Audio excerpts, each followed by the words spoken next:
Hello and good morning students, welcome back to your online classes. This is for 10th standard. हम लोग अपना जो physics portion का revision है वो हम लोग स्टार्ट करने वाले हैं एंड आज हम लोग चैप्टर 10 को देखने वाले हैं दोबारा से। और इसमें देखना अपने को ये है कि कौन कौन से इम्पॉर्टेंट पॉइंट्स हैं और कौन कौन सी ऐसी चीज़ें हैं जो कि हमें इस चैप्टर में काफ़ी प्रायोरिटी पे रखनी है और पहले उनको अपने को समझना है। ठीक है, तो एक बार तो मैं आपको इसमें ये बताता हूँ कि टॉपिक्स कौन कौन से हैं और फिर उसमें आप लोगों को थोड़ा बहुत उन टॉपिक्स के बारे में मैं इन्फॉर्मेशन भी देता जाऊँगा। अभी ये जो अपनी ये आज से जो रिवीजन सीरीज़ स्टार्ट हो रही है, इस रिवीजन सीरीज़ में we will take care of all the physics questions और फिज़िक्स चैप्टर्स फर्स्ट। तो उसमें चैप्टर 10 को है हमें आज देखना सबसे पहले। ठीक है, एंड राइट, अब इसमें अगर मैं टॉपिक्स की बात करूं तो टॉपिक्स तो इसमें कौन कौन से आते हैं। जैसे एक तो इसमें आती है प्रॉपर्टीज़ ऑफ लाइट, है ना। तो प्रॉपर्टीज़ ऑफ लाइट ये पहला टॉपिक आता है। प्रॉपर्टीज़ ऑफ लाइट में आपको लाइट की प्रॉपर्टीज़ से रिलेटेड कुछ मेजर चीज़ें हैं जो ध्यान रखनी है। एक तो आपको इसमें ध्यान रखना है कि जैसे लाइट को हम लोग इलेक्ट्रोमैग्नेटिक वेव बोलते हैं। इफ़ यू रिमेंबर, हमने राउंड अबाउट 8 to 10 प्रॉपर्टीज़ लिखी थी। You can check the previous videos and उसका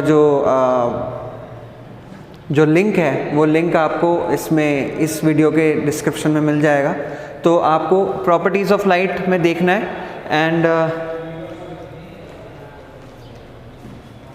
प्रॉपर्टीज़ ऑफ लाइट के अंदर आप लोगों को ये चीज़ देखनी है दैट जो सबसे पहली चीज़ है कि अपने पास कौन कौन सी प्रॉपर्टीज़ हैं, है ना। तो उसके अंदर आप लोगों को इसमें ये चीज़ देखनी है दैट लाइट को इलेक्ट्रोमैग्नेटिक वेव हम लोग बोलते हैं एंड इलेक्ट्रोमैग्नेटिक वेव के अलावा इसमें लाइट जो है ट्रैवल कर सकती है ट्रांसपेरेंट, ट्रांसलूसेंट और ओपैक मीडियम्स में, है ना। ट्रांसपेरेंट, ट्रांसलूसेंट और ओपैक आपको पता है। ट्रांसपेरेंट जैसे अपने आसपास जितने भी होते हैं एयर जो है, ये सारे मीडियम्स ये सब ट्रांसपेरेंट हैं। और ट्रांसलूसेंट जैसे वाटर हो गया या ग्लास हो गया, और ओपैक जैसे फॉर एग्जांपल जिसके आर पार कुछ भी नहीं जा पा रहा हो, है ना, वो चीज़ ओपैक के अंदर आ जाती है। सो प्रॉपर्टीज़ ऑफ लाइट में ये चीज़ हो गई। लाइट की स्पीड हो गई 3 × 10⁸ मीटर्स पर सेकेंड। तो ये वाली चीज़ भी आपको ध्यान रखनी है। उसके अलावा इसमें आपको ये चीज़ देखना है कि अबाउट डिफ्रैक्शन क्या होता है। डिफ्रैक्शन की एक डेफिनेशन आपको ध्यान रखनी पड़ेगी क्योंकि डिफ्रैक्शन कभी कभार पूछ लिया जाता है। तो इसमें डिफ्रैक्शन में अपन ने बताया था कि जो टाइनी जो शार्प स्मॉल ऑब्जेक्ट्स होते हैं उनके आसपास लाइट बेंड हो जाती है, तो वो चीज़ आपको डिफ्रैक्शन आप उसको डिफ्रैक्शन कह सकते हो, है ना। तो प्रॉपर्टीज़ ऑफ लाइट एक बार आपको पढ़ लेनी है, ये बहुत इंपॉर्टेंट चीज़ है ना। प्रॉपर्टीज़ ऑफ लाइट आपको ध्यान रखना है। तो प्रॉपर्टीज़ ऑफ लाइट हो गया था। उसके बाद प्रॉपर्टीज़ ऑफ लाइट के बाद अपने पास आता है रिफ्लेक्शन, राइट। तो रिफ्लेक्शन में अपने पास एक तो डेफिनेशन आती है रिफ्लेक्शन की, है ना, कि रिफ्लेक्शन क्या होता है कि लाइट सेम मीडियम में किसी बाउंड्री से टकराकर सेम मीडियम में वापस आ जाए, है ना, किसी भी दूसरे मीडियम से टकराकर सेम मीडियम में वापस आ जाए, या किसी भी सरफेस पे इंसिडेंट होती है, टकराती है और वापस रिटर्न हो जाती है, उसको रिफ्लेक्शन बोलते हैं। इसकी डेफिनेशन आपको मिल जाएगी। एंड उसके साथ साथ हमने रिफ्लेक्शन के अलावा इसमें हमने लॉज ऑफ रिफ्लेक्शन देखा था कि भाई लॉज ऑफ रिफ्लेक्शन जो होते हैं कि फर्स्ट लॉ जिसमें ये था कि जो एंगल ऑफ इंसिडेंट, जो लाइट टकराती है सरफेस से तो इंसिडेंट एंगल बनता है नॉर्मल के साथ, और जब लाइट रिटर्न होती है तो रिफ्लेक्टेड रे जाती है। ये दोनों जो एंगल्स बनते हैं, angle of incidence and angle of reflection, ये दोनों क्या होते हैं, सेम होते हैं। तो ये वाली चीज़ आपको इसमें रिफ्लेक्शन के लॉज में फर्स्ट वाला लॉ ये था। और दूसरा लॉ ये था कि जो इंसिडेंट रे होती है नॉर्मल होती है, रिफ्लेक्टेड रे होती है और पॉइंट ऑफ इंसिडेंट, ये सब क्या होते हैं, सेम प्लेन में प्रेजेंट होते हैं, है ना। तो ये चीज़ें आपको इसमें रिफ्लेक्शन वाले टॉपिक में क्या ध्यान रखनी है। तो क्या ध्यान रखना है, सबसे पहले डेफिनेशन और एक ध्यान रखना है लॉज ऑफ रिफ्लेक्शन। ठीक है, फिर रिफ्लेक्शन में ही जैसे एक तो डेफिनेशन हो गई लॉज हो गए, लॉज ऑफ रिफ्लेक्शन, है ना। फिर उसके बाद आता है इसमें इमेज। हाँ, इमेज आपको ध्यान रखना है कि इमेज क्या होती है। भाई लाइट जब भी रिफ्लेक्ट होती है, लाइट जब भी टकराती किसी चीज़ से अगर हम तक पहुंचती है तो हमारे लिए उस चीज़ की इमेज बनती है ना। यानी कि आप अगर लाइट किसी भी चीज़ से रिफ्लेक्ट ना हो तो आप कुछ भी नहीं देख सकते आपके आसपास। आप जो भी चीज़ आपके आसपास देख रहे हो, क्यों देख रहे हो? क्योंकि लाइट उस चीज़ से रिफ्लेक्ट होकर आप तक पहुंच रही है। तो वो चीज़ क्या बनाती है कि इमेज बनाती है, राइट। तो इसमें आपको ध्यान रखना है, इमेज दो टाइप्स के होते हैं, रियल और वर्चुअल इमेज होती है। रियल इमेज वो जिसमें हम जो ओरिजिनल पोजीशन शो हो रही है हमें, अगर हमें ओरिजिनल पोजीशन शो हो रही है तो वो तो क्या हो गया, रियल इमेज हो गई। यानी कि डायरेक्ट ऑब्जेक्ट से टकराकर लाइट आप तक आ रही है तो वो रियल इमेज बनाती है। और वर्चुअल इमेज तब बनती है जब डायरेक्ट ऑब्जेक्ट से नहीं आ रही हो, जबकि ऑब्जेक्ट की इमेज से आप तक लाइट आ रही हो, है ना। यानी कि जैसे मिरर में जो अपने को दिखता है, अपना घरों में जो कांच होता है प्लेन मिरर, उसमें दिखती है, वो क्या होती है, वर्चुअल इमेज होती है। बेसिकली आप जहाँ पर देख रहे हो वहाँ पर उसकी ओरिजिनल पोजीशन ना हो, वो क्या हो जाती है, वर्चुअल इमेज हो जाती है। इसमें दोनों में डिफरेंसेस ध्यान रखने हैं आपको। डिफरेंसेस भी लिंक्स के अंदर मिल जाएंगे। एंड इसमें आपको डिफरेंसेस ध्यान रखने हैं रियल और वर्चुअल इमेज में मेनली, तो ठीक है, ये वाली चीज़ आपको ध्यान रखनी है। फिर इमेज के बाद आता है मिरर। अब मिरर के अंदर क्या है अपने को पता है। सबसे पहले तो इसमें आपको ध्यान रखना है कि मिरर क्या होता है। मिरर ऐसा होता है, एक दो टाइप के मिरर आपको हो सकते हैं। एक तो प्लेन मिरर हो सकता है और एक स्फेरिकल मिरर हो सकता है, राइट। और प्लेन और स्फेरिकल मिरर ये दोनों ही इमेजेस क्रिएट करते हैं, लेकिन अलग अलग तरीके से इमेजेस बनती हैं इसमें, है ना। अलग अलग तरीके से कैसे बनती है वो चीज़ आपको इस टॉपिक के अंदर, मिरर वाला जो टॉपिक है, अगेन आपको जो लिंक्स मैं डालूंगा इसके साथ, वो लिंक्स आप लोग चेक कर लेना, उसमें आपको मिल जाएंगी। तो इसमें जो प्लेन मिरर की बात सबसे पहले कर लेते हैं अपन लोग। प्लेन मिरर में आपको डेफिनेशन ध्यान रखनी है कि भाई जिसका प्लेन रिफ्लेक्टिंग सरफेस होता है उसको अपन लोग प्लेन मिरर बोलते हैं। जो अपने घरों में अपन लोग देखते हैं वो एकदम प्लेन मिरर होता है, राइट। और उसमें दूसरी चीज़ आपको ध्यान रखनी है प्लेन मिरर में कि उसमें जो प्रॉपर्टीज़ क्या होती है, इमेज की प्रॉपर्टीज़ क्या होती है, जो इमेज बनती है प्लेन मिरर में, हम जो देख रहे हैं उसकी क्या प्रॉपर्टीज़ होती है। तो वो प्रॉपर्टीज़ भी आपको इसके लिंक के अंदर मिल जाएगी कि भाई for example same size same height की बनती है इमेज, यानी कि जो ऑब्जेक्ट का हाइट होता है वही इमेज का हाइट होता है।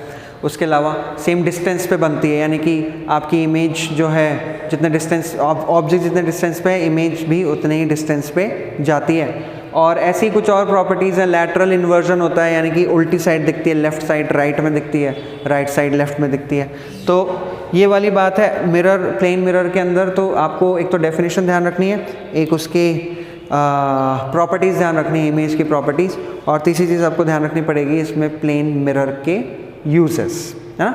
तो प्लेन मिरर के यूजेस में तो वही वाली बात है भाई, लुकिंग मिरर या लुकिंग ग्लास की तरह काम में आता है। इसमें हम लोग देख सकते हैं अपने आप को।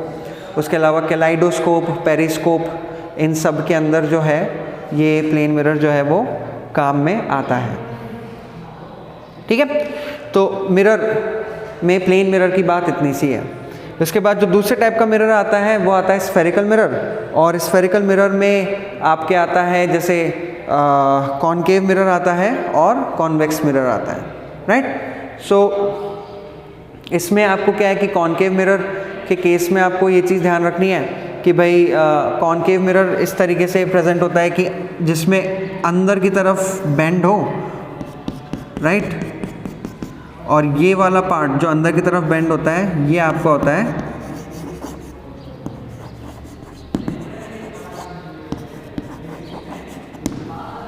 रिफ्लेक्टिंग सरफेस, अंदर की तरफ, है ना। और कॉन्वेक्स किसको बोलते हैं अपन लोग, जिसमें जो रिफ्लेक्टिंग सरफेस होता है वो बाहर की तरफ होता है, राइट। तो ये जो है रिफ्लेक्टिंग सरफेस बाहर की तरफ है और ये जो रिफ्लेक्टिंग सरफेस है ये अंदर की तरफ है। तो ये तो हो गया आपका कॉनकेव और ये हो गया आपका कॉन्वेक्स। ये दो टाइप के स्फेरिकल मिरर्स हैं। तो अभी अपन लोग क्या करने वाले हैं कि जो स्फेरिकल मिरर्स में रे डायग्राम्स काफ़ी इंपॉर्टेंट होते हैं। तो पहले तो आपको जो कॉनकेव मिरर है उसका रे डायग्राम जो है उसकी डेफिनेशन ध्यान रखनी है, और उसका जो है रूल्स ध्यान रखना है कि रे डायग्राम्स बनाने के लिए क्या क्या रूल्स रखते हैं कॉनकेव मिरर में भी और कॉन्वेक्स में भी, और साथ ही साथ पोजीशंस भी ध्यान रखनी है। You can again look at the previous video जो हमारी थी इस चैप्टर की, एंड अगर वो देख के भी अगर आपको नहीं अगर वो बैठ पाता है, क्योंकि रे डायग्राम्स काफ़ी क्रूशल होते हैं, तो अगर उससे भी आपको अगर प्रॉपर अंडरस्टैंडिंग नहीं बैठ रही है तो you can put this into the group, और जो हमारी इसी चैप्टर की जो नेक्स्ट वीडियो होगी उसमें हम लोग रे डायग्राम्स को भी एक्सप्लेन कर लेंगे एक बार और। ओके, तो ये वाली सिचुएशन थी इसमें। तो मिरर्स तक ये क्या है, चैप्टर हाफ हो गया था ऑलमोस्ट। फिर मिरर के बाद इसमें एक और चीज़ आती है, वो आती है अपने साइन कन्वेंशन आता है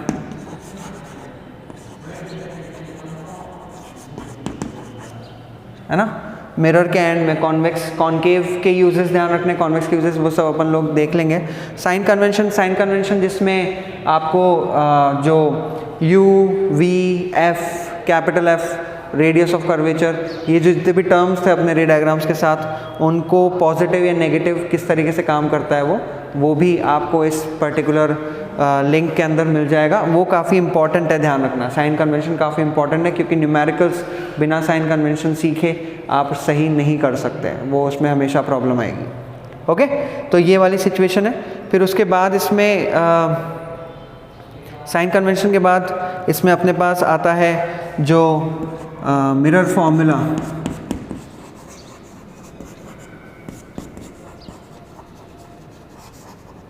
और magnification.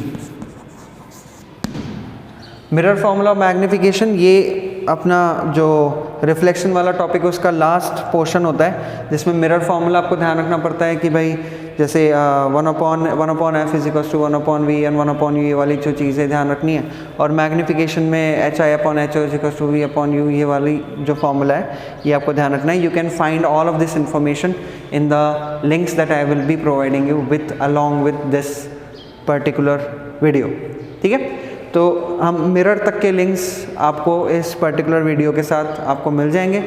Just look at them again, look at these topics, क्या क्या टॉपिक्स हैं ये, और रे डायग्राम्स को दोबारा देखना, और अगर नहीं होता है, अगर प्रॉपरली आपको अंडरस्टैंडिंग नहीं बैठती तो we will do that again. Okay, so for today आप लोगों को ये जो 10th चैप्टर है इसका मिरर वाला पोर्शन आपको आज पढ़ना है प्रॉपरली, और जो वीडियोज़ हैं, जो लिंक्स हैं, आप उससे इसको रेफ़र कर सकते हो, एंड इसको प्रॉपरली आपको प्रिपेयर करना है। ऐसे धीरे धीरे करते करते हम लोग ये चैप्टर्स को कवर करेंगे। Alright, so up till our next class, have a good day.